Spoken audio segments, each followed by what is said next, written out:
Bonjour à tous, nous sommes aujourd'hui le 10 octobre 2025.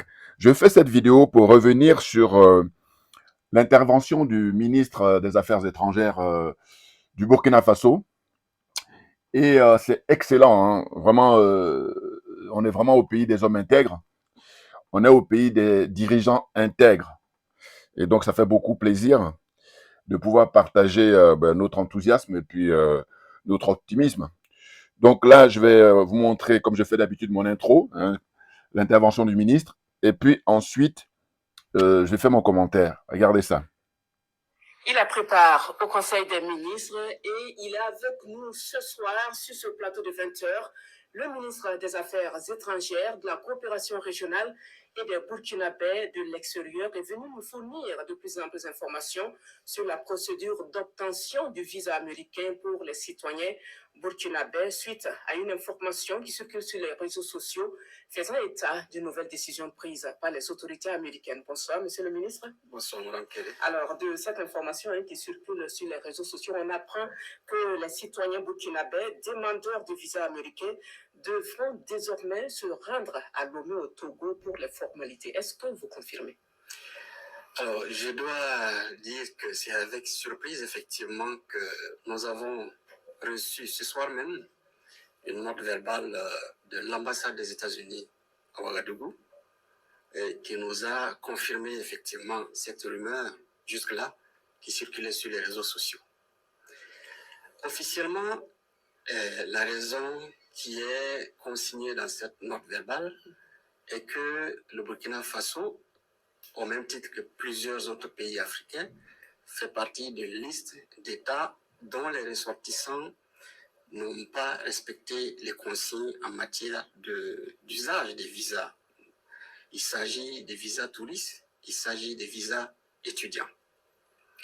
Et donc, à ce titre, l'ambassade des États-Unis a été, on va dire, diligentée pour prendre cette mesure de suspension temporaire de délivrance des visas touristes et visas étudiants à tous les Burkinabés qui seront désormais obligés de se rendre à leur ambassade au Togo pour se faire délivrer les 10 documents.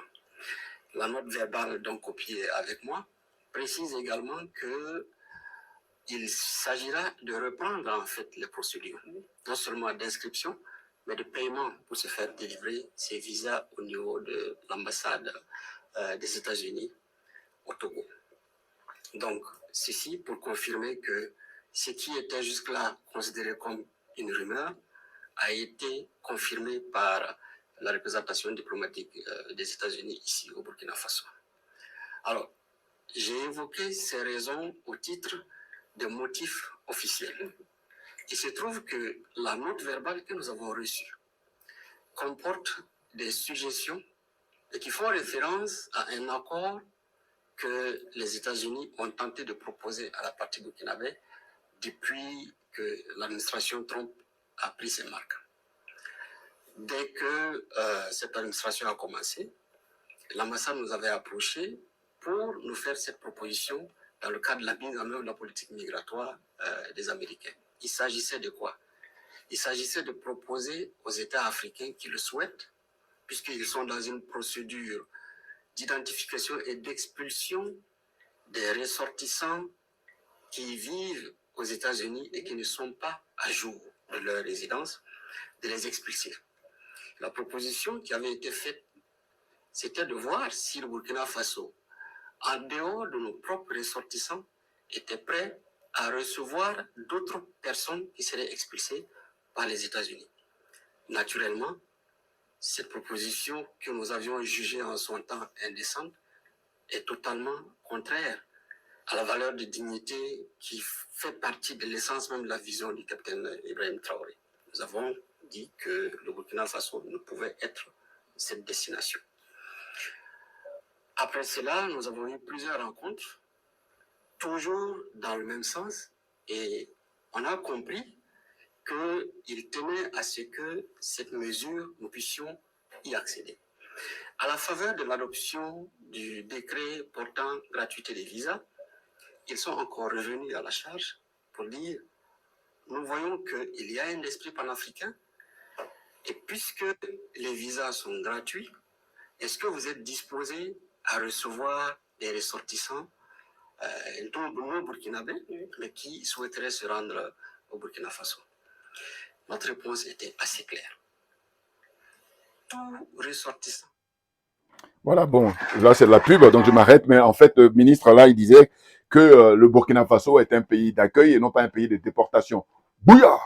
Bonjour à tous, Djoubian, c'est mon surnom, sur le net seulement. Je suis un panafricain authentique, un panafricain convaincu et convaincant.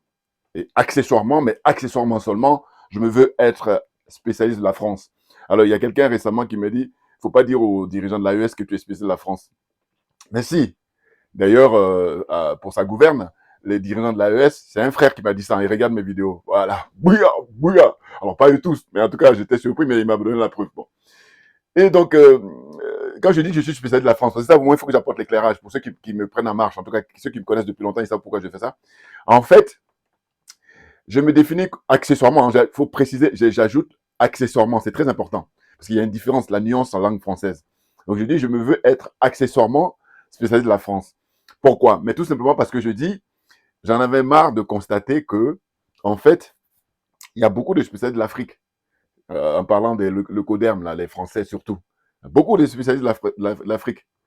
Et j'ai dit, mais spécialistes de l'Afrique, moi je veux bien, mais quelle langue tu parles? Parce que la différence entre eux et moi, c'est que moi, je parle le français. Donc déjà, c'est un point énorme. C'est un point d'avance. Bah oui. Même si c'est vrai que, parce que souvent, ce qu'ils vont mettre en avant, ils sont docteurs en, comment ils appellent, j'ai failli dire sophrologie, en ethnologie, en sociologie, tout ce que vous voulez, en histoire. Mais tu parles pas la langue africaine une. Il y en a plein en Afrique. Hein. Déjà, suivant chaque pays, il y a plein. Mais là, voilà, même un seul. Mais, donc tous ceux qui se disent spécialistes de l'Afrique, qui sont le coderme, les blancs là, je dis, est-ce que parmi eux, il y en a qui parlent une langue africaine? Donc, dès lors, allez, disqualifié. Mais moi, bon, c'est pas ironie, à vrai dire, parce que je vous dis, il y a des gens pour qui j'ai beaucoup de respect. Je pense au professeur Gomez et aussi au professeur Lasconi. Voilà, c'est des gens que je trouve exemplaires, à la différence de Niamsi, là, parce que y en a, ça va énerver encore, parce que j'en fais une obsession. Non, c'est parce que, en fait, contrairement à ce que vous croyez, je trouve qu'il y a suffisamment d'éléments qui mettent à défaut, qui discréditent, hein, qui disqualifient Niamsi. Et puis, comme vous êtes de mauvaise foi, comme ils sont de mauvaise foi, parce que c'est pas tout le monde, hein, voilà, c'est pour ça que moi, ça m'amuse plutôt qu'autre chose. Et puis, je vous dis ce que j'ai trouvé comme, comment dire, raisonnement pour les qualifier, pour le qualifier, je dis, autant le frère Valcero le qualifie d'intellectuel à gage, moi je le qualifie, parce que moi c'est encore plus gentil, hein, parce que je dis c'est un magicien, parce qu'il fait des tours, voilà. En tout cas, les liens qu'il entretient avec les gens qui sont ses fans, hein, voilà. Bouillard, je ferme. Et là, avant d'entamer le sujet du jour qui concerne justement l'intervention du ministre des Affaires étrangères du Burkina Faso, concernant la décision prise par les autorités américaines, à savoir que dorénavant, depuis l'arrivée au pouvoir de M. Donald Trump, eh ben, il y a comment on appelle ça? Il est question d'expulsion des étrangers, hein, y compris les Africains. Voyez-vous? Et donc, voilà, ça, je vais caler ça, voilà, ça, je cale ça. Voilà, comme ça, ils vont faire ça après.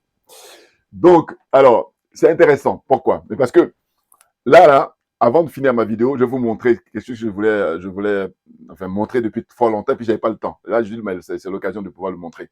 C'est une petite vidéo, et puis après, je vais faire là aussi comme commentaire, en complément. Voilà. Comme on dit en Côte d'Ivoire, c'est fait guassou. Guassou. Guassou, c'est-à-dire que quand tu vas au restaurant ou dans un truc comme ça, où tu apprécies ce qu'on t'a servi, tu demandes un petit peu plus. Mais voilà, comme ça, on ajoute une petite portion pour, voilà, pour le plaisir. Donc, c'est ce que je vais faire tout à l'heure. En fait, de quoi s'agit-il?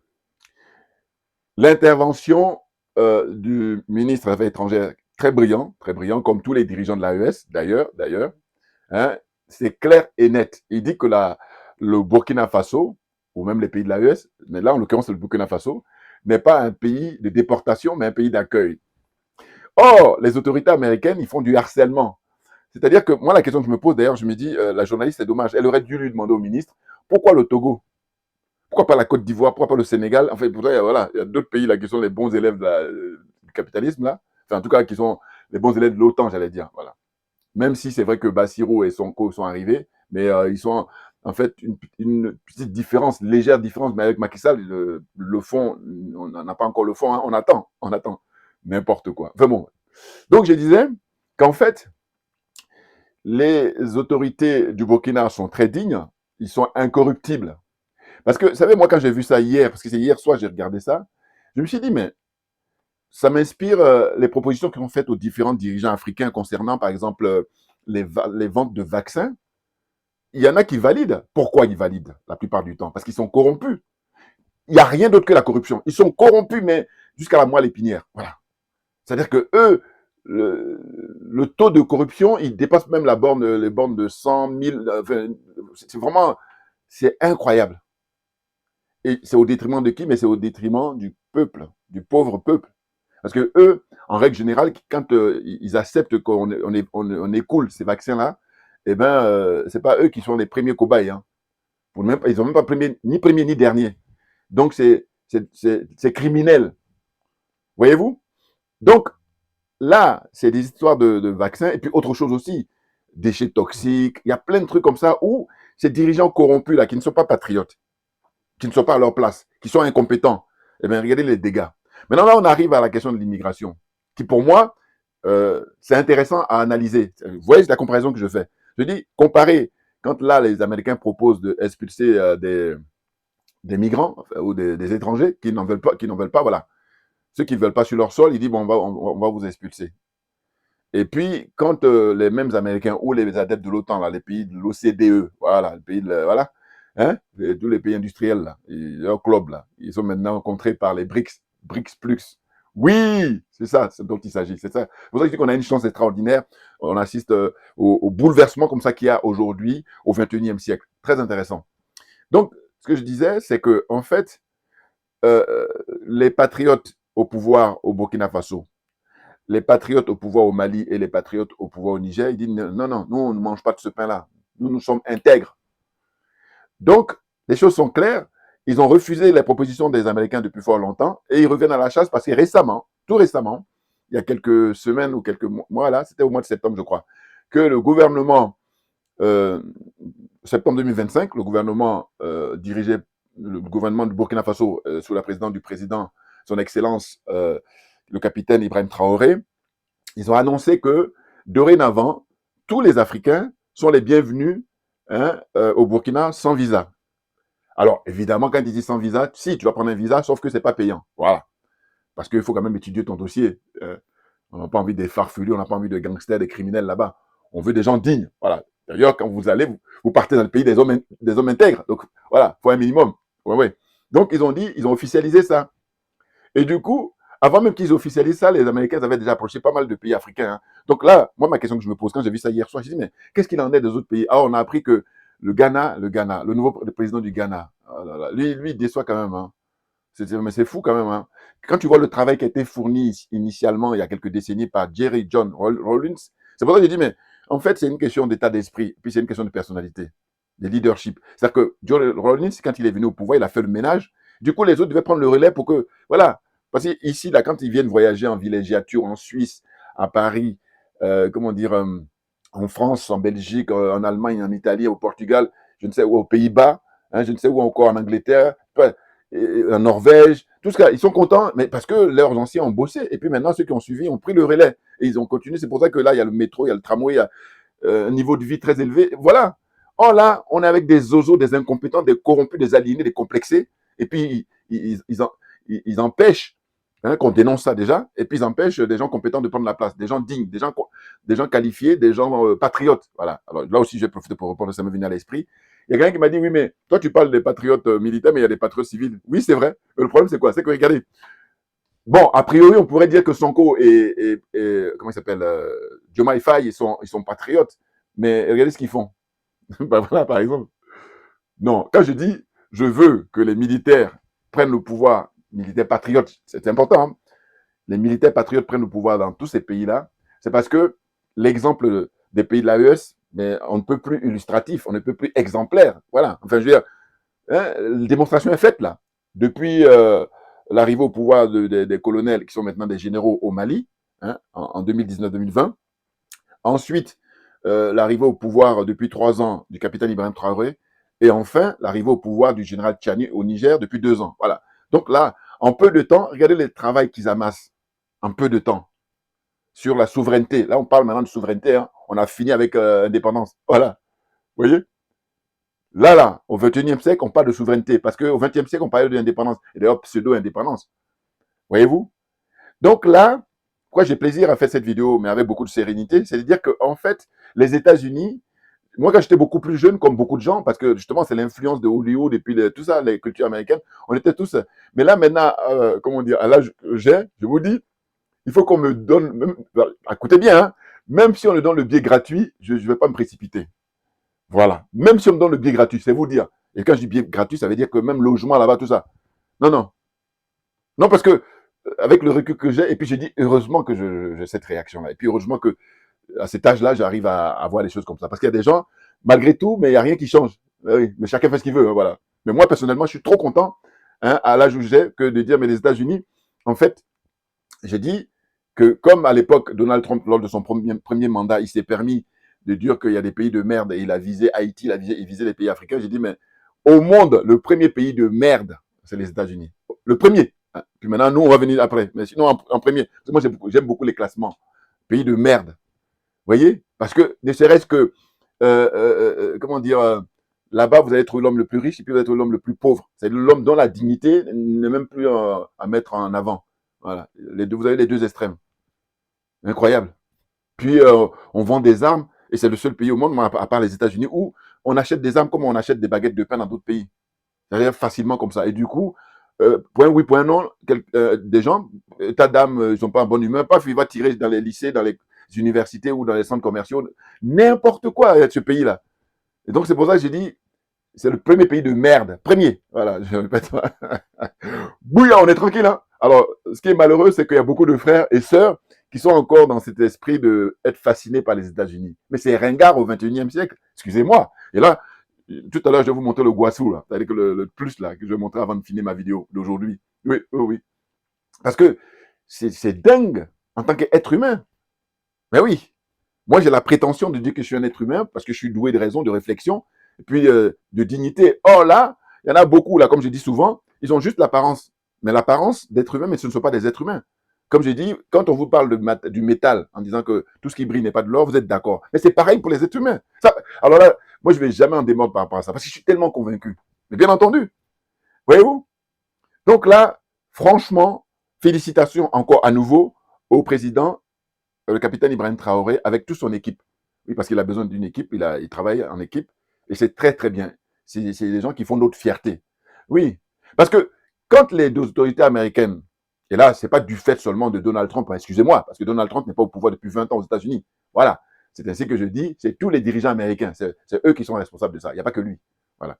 Lui, comme je dis souvent, lui, il va faire les choses en plein jour, il va allumer la lumière, alors que les autres là qui étaient avant lui, eux, ils éteignent, et du coup, vous n'y voyez que du feu quand on rallume. Voilà, panique à bord, parce que c'est trop tard d'ailleurs. Alors que lui, le fait que là, il a joué franco, bon, au moins tu prends tes bagages et puis tu dégages, tu fais pas le malin. Voilà. Parce que tu parles en face, tu dis, voilà. Comme disent les oreilles, dit, tu parles bien. Bon, non, moi, je suis content de prendre connaissance et puis je prends mes affaires tranquillement. Tandis que les autres, ils te font les sourires alors que quand tu te réveilles, c'est trop tard, c'est fini. Voilà. Pour t'entuber. Vous voyez? Donc, ce que je veux dire par là, c'est que Trump, il a décidé de respecter son programme. Il a dit pendant la campagne électorale, lui, c'est American Great Again, c'est-à-dire qu'Américain de retour. Il a pris, je crois, le slogan du président Ronald Reagan. Hein, vous savez, l'acteur là, du film western, à l'époque, était président. Mais il paraît-il qu'à l'époque, lui, alors qu'il était un acteur hein, dans le cinéma, bon, il n'était pas un grand acteur, mais en tout cas, bon, il était connu déjà par ça, populaire, mais parce qu'il n'était pas à la cheville des grands acteurs noirs, enfin, américains du western, hein, vous savez, les Gary Cooper, hein, il y en a plein là. Bon, là comme ça ne me vient pas à l'esprit, mais les très grands acteurs, Clint Eastwood, ou il y en a plein. Bon. Mais je veux dire, pourtant, en tant que président des États-Unis, bon, quand ils font un classement, il vient en tête parce que quand il est resté pendant 8 ans, je crois, il est au pouvoir, ben, c'était l'économie américaine était bien portante. Voilà. Bon. Alors donc on y va. Donc je dis, mais là, qu'est-ce qu'il en est des autres pays? Donc, question, pourquoi le Togo? Et là aussi, ça montre en fait les liens du Togo. Vous voyez? C'est pour ça que je dis que les dirigeants du Togo, là, le président Faure Gnassingbé, là, et puis son ministre des Affaires étrangères, je ne peux pas les supporter. Ah oui. Non, parce que, bon, je crois que c'est plutôt le ministre des Affaires étrangères qui donne des conseils, mais parce que c'est des fourbes, c'est des, comment dire ça, euh, c'est des petits malins. C'est-à-dire qu'en fait, ils croient qu'ils insultent notre intelligence en permanence. Voilà, c'est ça que je veux dire. Ben oui, mais il y en a beaucoup qui ne comprennent même pas ça. Parce que vous savez, j'ai même pas regardé son intervention, mais j'ai vu comme ça de loin, quand il est passé à l'ONU, là, j'avais signalé ça. Hein. Je dis, alors, ce que vous allez constater, c'est que les dirigeants du Niger, le premier ministre du Niger, il était en tenue authentique de son pays. Tout comme le premier ministre du Mali, voilà, et puis aussi le premier ministre du Burkina Faso. Mais le ministre des Affaires étrangères comment dire, du Togo, il vient là, il a sa cravate avec sa chemise, et puis il met un grand boubou. J'ai dit, mais voilà, c'est l'illustration en termes d'image. Voilà. C'est-à-dire que j'ai un pied avec les Occidentaux, avec le système de la France-Afrique, avec le système impérialiste, avec le système colonialiste. Hein, vous voyez? Et puis maintenant, je veux avoir un pied avec. Non, non, non, non, non, non, ça marche pas. Et moi, je me veux être l'avocat des pays de l'AES et puis aussi le gendarme. Ouais, ouais, ouais. Je le dis à partir d'aujourd'hui. Bon, je l'ai déjà dit par le passé en disant avocat, mais là, le truc du gendarme. Parce que je surveille tous les imposteurs, là. Si j'ai connaissance, hein, évidemment, parce que j'ai pas les moyens de pouvoir, voilà, aller investir partout. Mais sinon, si j'ai les moyens, je veux dire, voilà, je les détecte et puis je les mets comme ça, là, en évoquant notamment Niamsi, là. C'est un imposteur.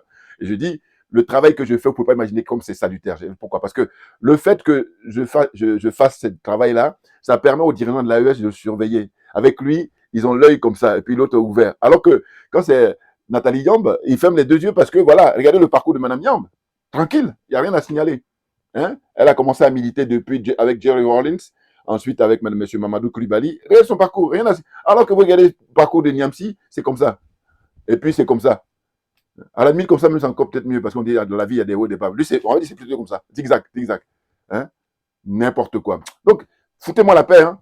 Alors, c'est vrai que quand je dis ça, parce qu'ils vont dire, mais toi, tu fais des vidéos quand tu réponds. Oui, mais le problème, c'est que vous êtes malhonnête, c'est ça. Parce que je donne tous les arguments, mais donc à partir de là, je dis, je lis les commentaires, quand ça ne me plaît pas, j'efface tout de suite. Voilà, supprimer.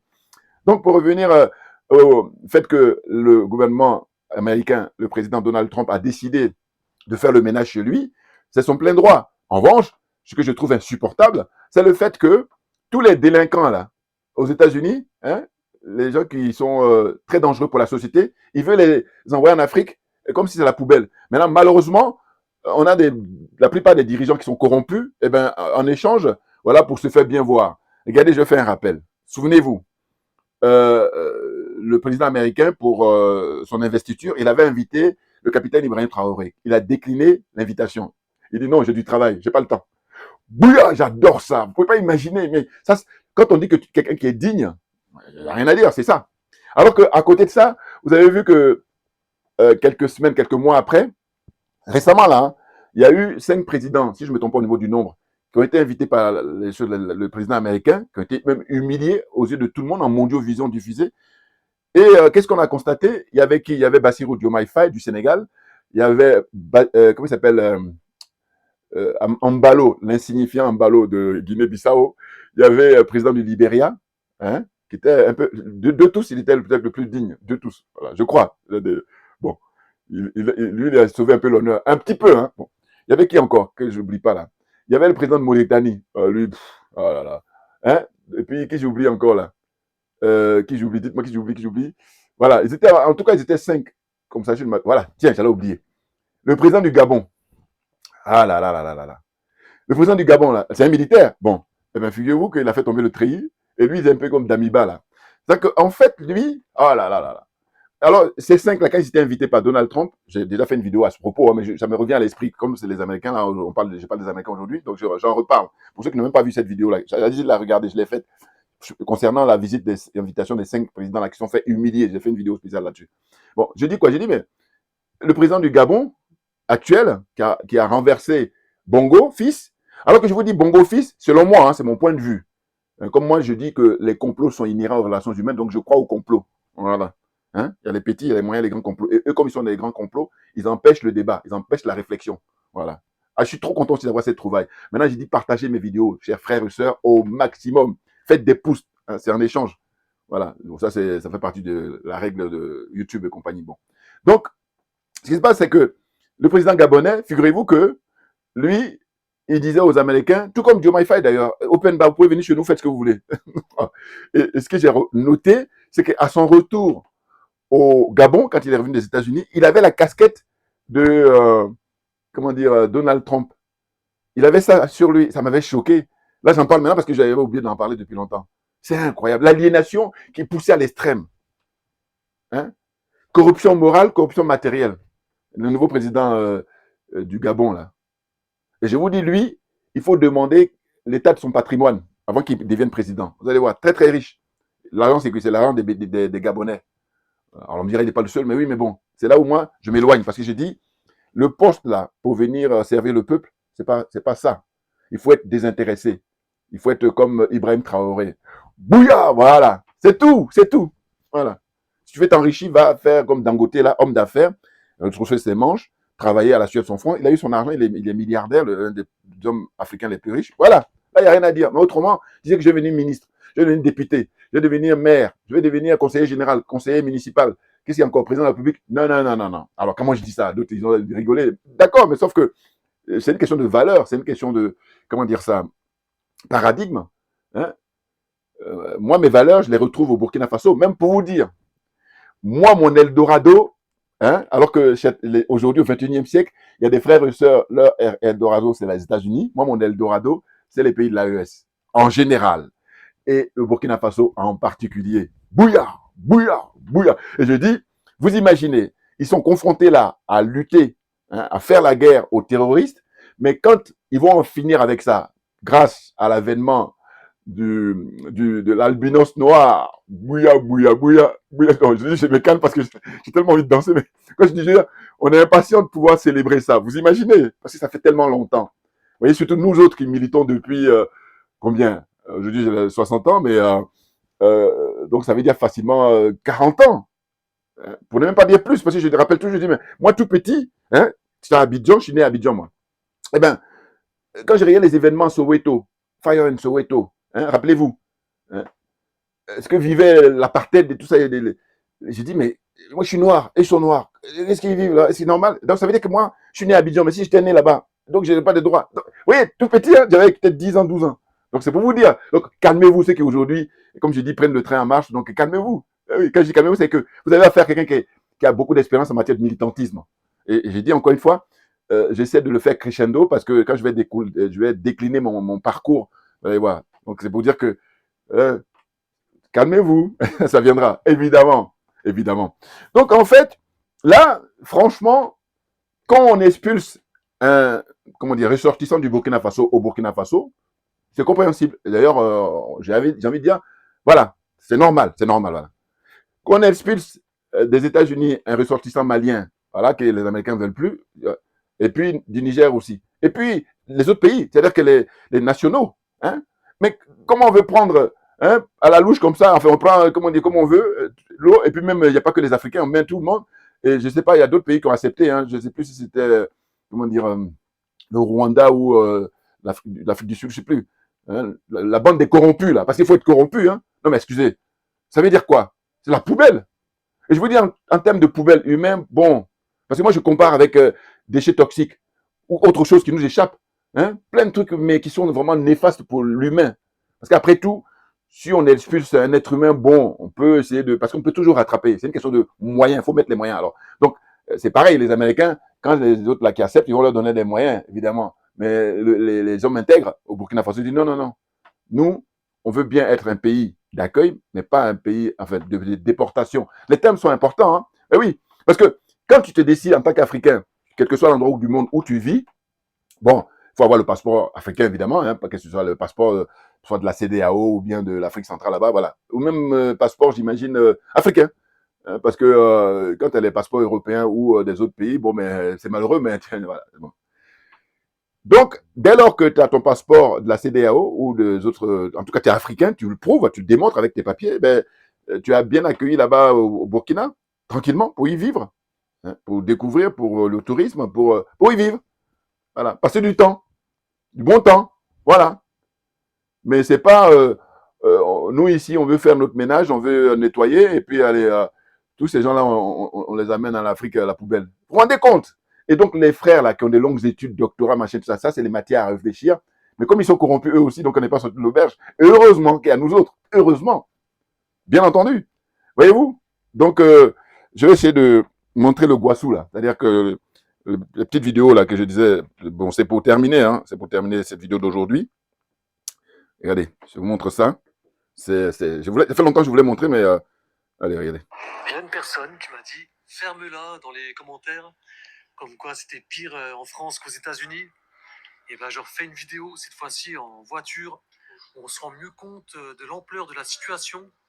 On n'est pas dans une banlieue pauvre ou dans un camp de migrants, mais on est bien au centre-ville de Los Angeles.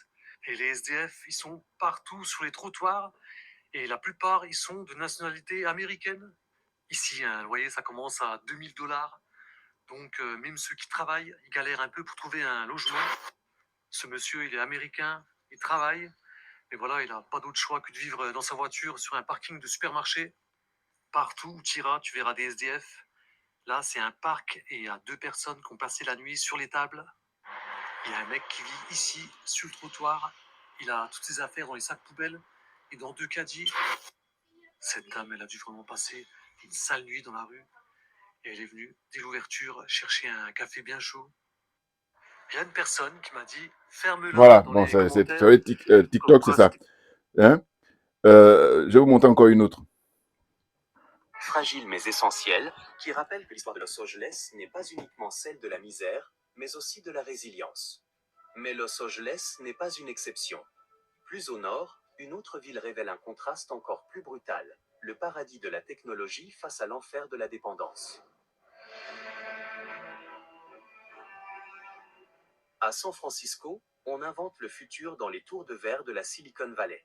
Mais au pied de ces mêmes immeubles, des hommes et des femmes s'effondrent chaque jour, terrassés par le fentanyl.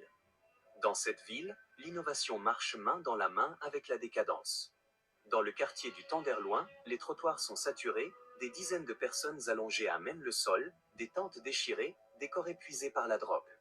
Le fentanyl, un opioïde surpuissant, a transformé San Francisco en scène ouverte de la dépendance.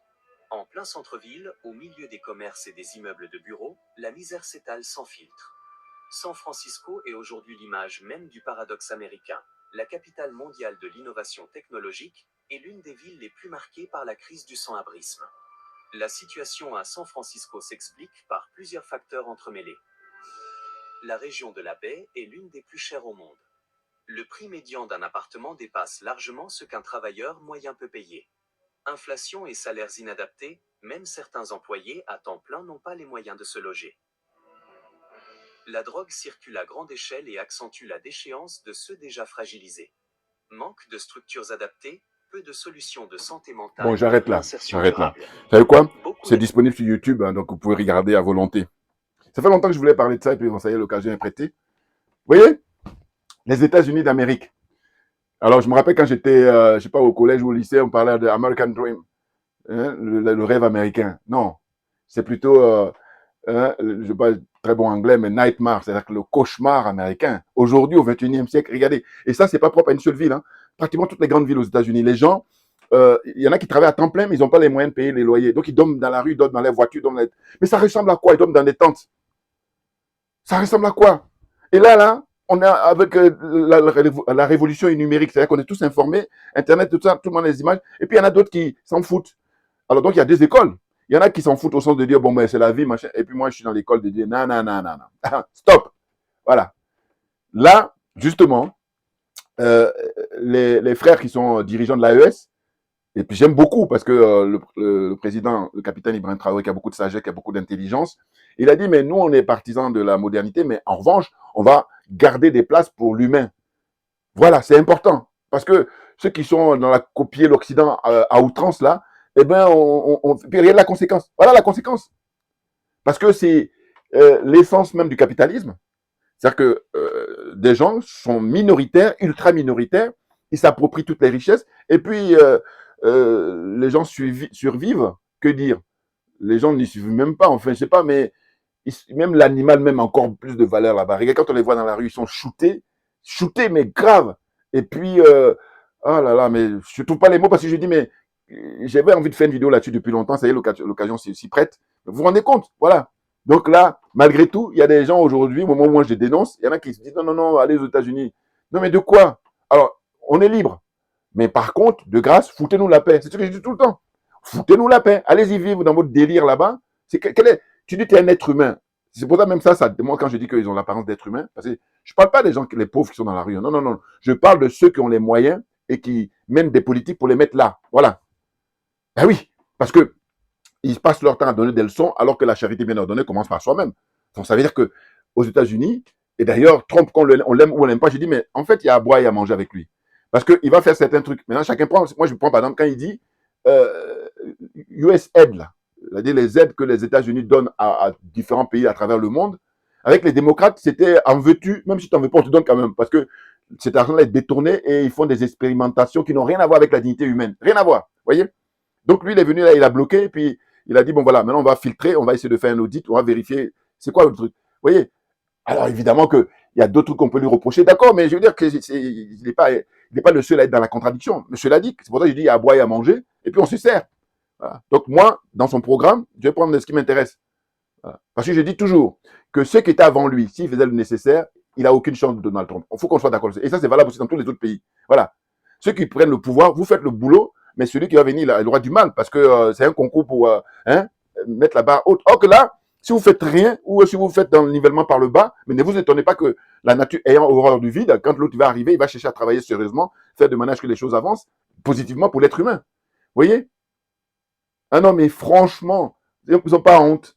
En plus, avant, quand il n'y avait pas Internet, passe encore, parce que là, c'était une histoire des gens professionnels ou des gens qui, enfin, quelques personnes comme ça qui ont les moyens de pouvoir avoir les images ou avoir les infos. Mais là, aujourd'hui, n'importe qui, avec son portable, il a en live, c'est-à-dire en direct, il a tout. Donc vous, ceux qui ont le temps, il y en a beaucoup qui savaient déjà, mais ceux qui ne savent pas, allez-y, il faut taper. Vous mettez la misère aux États-Unis, voilà, vous allez voir. Et ça ne s'arrange pas. Et ce n'est pas parti pour s'arranger. Ça, il faut que je vous le dise. Maintenant, c'est vrai que, comme je vous dis, il y a deux écoles. Il y a l'école des égoïstes, c'est-à-dire ceux qui pensent qu'à leur gueule. Et puis, il y a nous autres, notre école, qui est la Mahat, c'est-à-dire la solidarité, la vérité et la justice. Je répète, la vérité et la justice. Et j'ai dit, quand on dit vérité et justice, ça sous-entend la solidarité. Bien entendu. Voilà, c'est important. J'ai dit, moi, je revendique d'être un être humain. C'est la raison pour laquelle je justifie. Argument à l'appui. Oh là, l'autre là, il dit, je suis un être humain. Mais d'accord, c'est théorique ça. Mais la pratique, c'est-à-dire au quotidien, ça donne quoi? Voilà, donc tu la fermes, tu t'assois, tu prends des notes. Voilà, c'est tout ce que tu as à faire. Fatigue les gens. Mais oui, bien entendu. Voyez-vous? Donc là, je vais essayer de m'arrêter là, sachant que, évidemment, s'il y a l'occasion qui s'y passe encore, je pourrais revenir. Mais félicitations, big up aux dirigeants de l'AES, avec le capitaine Ibrahim Traoré, avec le général Tchiani et avec le général Assimi Goïta. Vraiment, ils assurent au maximum. C'est pour ça que tout se passe là-bas et nulle part ailleurs. Merci beaucoup à vous tous pour votre attention. Et puis à très bientôt. On ne lâche rien, mais simplement parce que c'est nous qui avons raison. C'est tout.